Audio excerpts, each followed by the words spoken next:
Good morning, everybody. Welcome to Glencoe in the Highlands of Scotland. Me and Debbie have stopped off here overnight for 2 nights. We were going to stay 1 night, but we set off a day earlier en route to Skye to try and beat the weather, and we did beat it. We got here before that weather bomb landed. Storm Eunice, is it, or whatever they call her. And it's been snowing overnight in Glencoe and round sort of Loch Etive area. I got up this morning, 5:30 I got up, set my alarm for 5:30. I were out for about 20 to 6, quarter to 6. I've had a steady run back into Glencoe because the hotel that we've got is in Buachaille, which is just through Glencoe a little bit further, well, west, north, whichever way you look at it. And I've made my way back into Glencoe, and I wanted to have a little bit of a scout around in dark and just look at where to park for different photography locations. And one of them it still is Black Rock Cottage. Now I know where the cottage is. I've looked on Google Maps. I've never photographed it before. I've looked on Google Maps and everything. It's just outside of A82. And when I've got here, the scene that I'm greeted with is, let me just show you, try and show you. Let me wind the window down so you can see. The scene that I'm greeted with is this. I don't know whether you can see. There must be there 1, 2, 3, 4, 5, 6, 7, 8, 9, 10 cars and a van. A van has just turned up, a camper van, and I'm assuming that they're all here to do the same thing as I am, which is try and get some photographs of Black Rock Cottage in the snow. Now that's obviously going to be a free-for-all. There's going to be photographers galore camped outside Black Rock Cottage, so I'm just going to hang back. I've parked away from that lot, and I'm going to give it, well, half an hour or so. Let's hope the sun comes up soon. It is actually snowing. In fact, it's just stopped. Actually, it was snowing a proper blizzard on my way through here, back through from Buachaille to top side of Glencoe. But that snow seems to have stopped a little bit now, but it is still really misty and murky. So I'm going to give it half an hour or until sunrise. I'm going to see what they do, and if I've got to get among them, I'll get among them. So not much has changed, other than there's a few more photographers arrived. I'm just parked where I've been parked for the last 45 minutes or so, and I'm just watching them all arrive, and I'm just watching them all block the road up completely. But my original plan was to get up high. Now there's a lot of mountains around Glencoe, and I don't know what they're all called. The one that I intended to climb, not climb but walk up to photograph Glencoe from up high, is called. So I was intending to climb up that mountain to photograph the Three Sisters and other mountains called from one side of Glencoe to the other, but I am no way going up a mountain in this blizzard. I'm not that daft. I don't know where I'd be going. I've never been before. It's blizzard conditions. It's probably going to be a white out. The higher you go, the whiter it's going to be. So I'm staying low, which is why I'm just parked here, watching proceedings down there, seeing how everything unfolds. And there's somebody else turning up now by the looks of things. Seeing how everything unfolds and just looking at where things are. And I mean, if it's going to be crazy there, I'll just come back later if it's photographable. I don't suppose there's going to be any light whatsoever on that cottage or on any of these mountain peaks. You can't even see any at mountains, any at hills. So I can't see the point of getting up any or trying to photograph any. I think the best plan is to stay low, and I might just try and photograph that, and if I can, I'm going to head back to the hotel and try and scrounge some breakfast, because when we checked in last night, this morning at 1 AM, they asked us if we wanted breakfast, and I knew we were going to be out, and I politely declined it. Debbie will be having hers, so I hadn't actually registered for any breakfast. So whether I get to photograph this or not and get back to the hotel and there's any breakfast from it, I'm not sure. I might be able to scrounge a bacon sandwich or something or other. But not much of a development here, other than that a few more people have arrived. So I think I'm gonna shut my eyes for 10 minutes, to be honest, catch up on my brick and I'll see you all in a bit.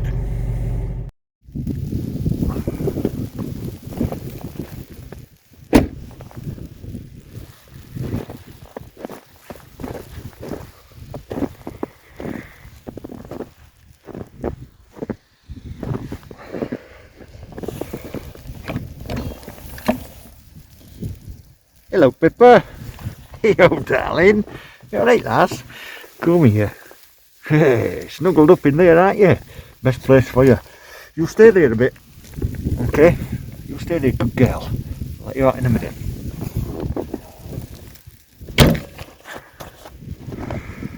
Anyway. I finally managed to make it up the road towards the ski centre, Glencoe ski centre, which is up there. And I'm stopped at Black Rock Cottage, and the engineers and everything that were blocking the road, they weren't photographers, they were engineers that were blocking the road earlier on. They've got a job up here and they wanted to know whether they can get up before they drove up, and a couple of them have got stuck at the bottom. I just offered to tow some of them up, but they're okay. And I'm photographing Black Rock Cottage. Now, there's obviously no light, it's just a white out, so it's going to have a high key image of Black Rock Cottage in the snow.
Okay, so that's enough for me from Black Rock Cottage. It's all I'm going to get a chance to photograph this morning in Glencoe.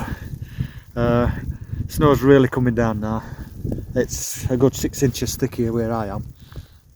Luckily it'll not bother truck, but I've got to make my way back to the hotel. Debbie will probably be sat with her.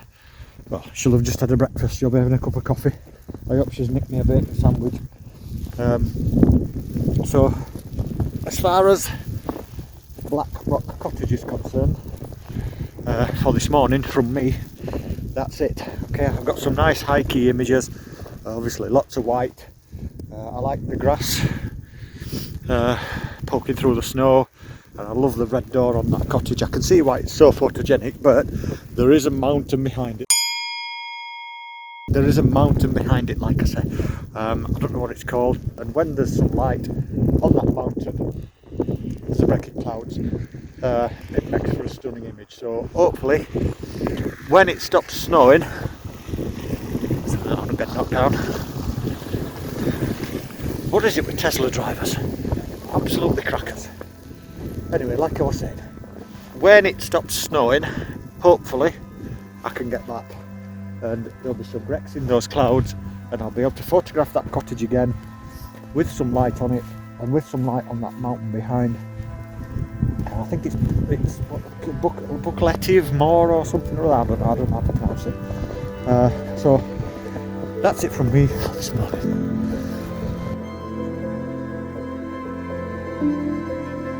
But I'm going back now for a nice warm cup of coffee, hopefully a bacon sandwich. I'll see you all again soon.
But you know, if you talk all the time, you'll never hear what anybody else has to say. And therefore all you'll have to talk about is your own conversation. The same is true for people who think all the time. That means, when I use the word think, talking to yourself. Subvocal conversation, the constant chit-chat of symbols and images and talk and words inside your skull. Now, if you do that all the time, you'll find that you've nothing to think about except thinking. And just as you have to stop talking to hear what others have to say, you have to stop thinking to find out what life is about.